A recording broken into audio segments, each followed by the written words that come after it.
जीव गोस्वामी कौन है? ये जो 6 गोस्वामी है, मैंने आपको पहले भी कई बार बताया है, 6 गोस्वामियों में 3 गोस्वामी जो है वो भाई है। ये 6 गोस्वामियों के बारे में बहुत जानना जरूरी है। वृंदावन जाना बहुत आसान है, वृंदावन जाकर दर्शन करना बहुत आसान है, वहां जाकर लस्सी पीना भी बहुत आसान है। लेकिन लोग कहते हैं हमने वहां पर फ्लैट खरीद लिया है। सर आपने कुछ नहीं खरीदा, माया को खरीद लिया आपने। वृंदावन की भूमि को खरीदने के लिए आपको जन्म लग जाएंगे। वृंदावन की भूमि कोई नहीं खरीद सकता। अभी आपने वृंदावन को जाना कहा है? वृंदावन की रज को मर्म ना जाने कोई।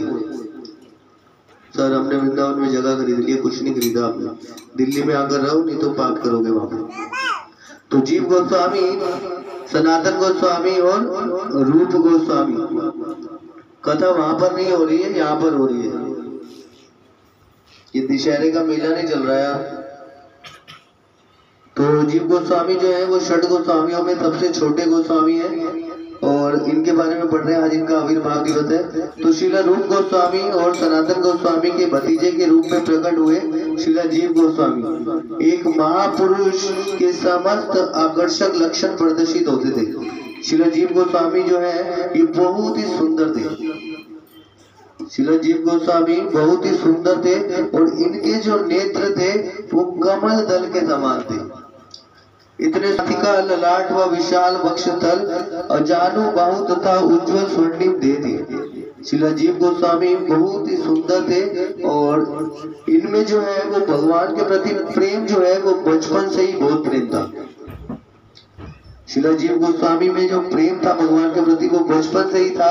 और जब ये छोटे से ही थे तभी इनके पिता ने इनको कृष्ण बलराम का विग्रह लाकर दिया।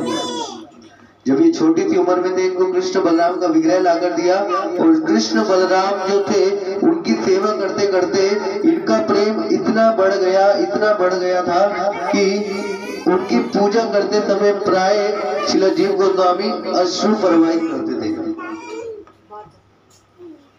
क्या करते थे? अश्रु प्रवाहित करने लगते थे कृष्ण बलराम की सेवा करने के लिए। और जब ये छोटी सी उम्र में थे जीव गोस्वामी तो ये क्या करते थे?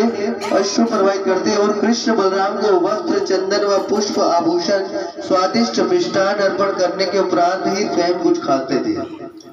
श्रीला जीव गोस्वामी पहले कृष्ण बलराम को भोग लगाते और तभी खिलाने के बाद ही उनको कुछ खाते थे।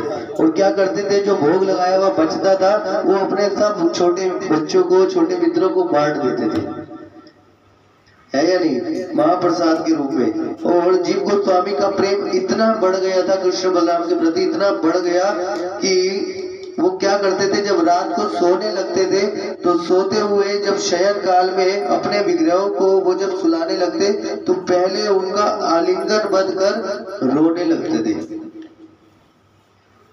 हमारा भी बहुत प्रेम है।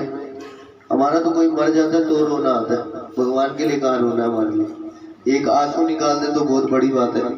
वो भी आएगा भगवान के आगे आंसू जब कोई हमारे को दुख आएगा। सर भगवान के लिए नहीं होता आंसू। लोग जब रोते हैं वो भगवान के लिए नहीं रोते, वो उनको दुख आया होता है जीवन में, तब भगवान के आगे आंसू आ रहे होते हैं, वो भी दुख के कारण। अगर दुख ना हो तो रोना नहीं आएगा कभी। तो लेकिन ये जो जीव गोस्वामी थे, ये जो शुद्ध वैष्णव भक्त है, तो जब सुलाते थे कृष्ण बलराम को तो क्या करते थे? आलिंगन करते थे, आलिंगन कर कर रोते थे।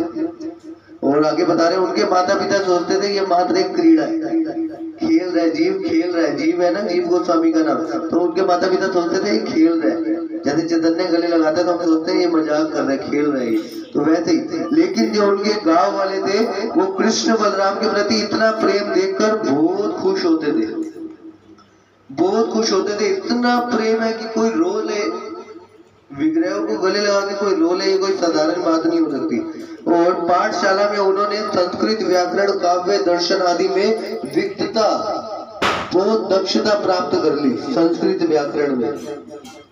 और श्रीमद् भागवतम उनके जीवन को प्राणवान बना देता था। उनके थके हुए जीवन में, रोने वाले जीवन में श्रीमद् भागवतम का जो पाठ था उन्हें जीवित कर देता था दोबारा। और कृष्ण कथा उन्हें आनंद से भर देती थी, कृष्ण कथा उन्हें आनंद से भर देती थी। और कोई भी जीव गोस्वामी से कृष्ण के अलावा कोई भी चर्चा करने की हिम्मत नहीं करता था, है नहीं। जीव गोस्वामी थे कोई भी चर्चा करने की हिम्मत नहीं करता था कृष्ण के अलावा। आगे बता रहे हैं, उन्होंने नित्यानंद प्रभु के साथ रहकर नवद्वीप मंडल की परिक्रमा करी। आप करके आए हो ना चैतन्य? हाँ, नवद्वीप मंडल की परिक्रमा।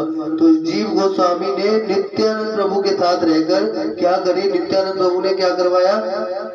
पूरे जो नवद्वीप मंडल की परिक्रमा है जीव गोस्वामी को साथ लेकर करवाई, ताकि जब नित्यानंद प्रभु चले जाएंगे तो परिक्रमा कौन करवाएगा? जीव गोस्वामी को बताया सारी लीला स्थलियों के बारे में। आगे बता रहे हैं, वाराणसी में संस्कृत का अध्ययन किया और उन्होंने फिर वृंदावन में जाकर वास किया। जीव गोस्वामी फिर बाद में वृंदावन चले गए और वृंदावन में जाकर वो रूप गोस्वामी जी से मिले। किनसे?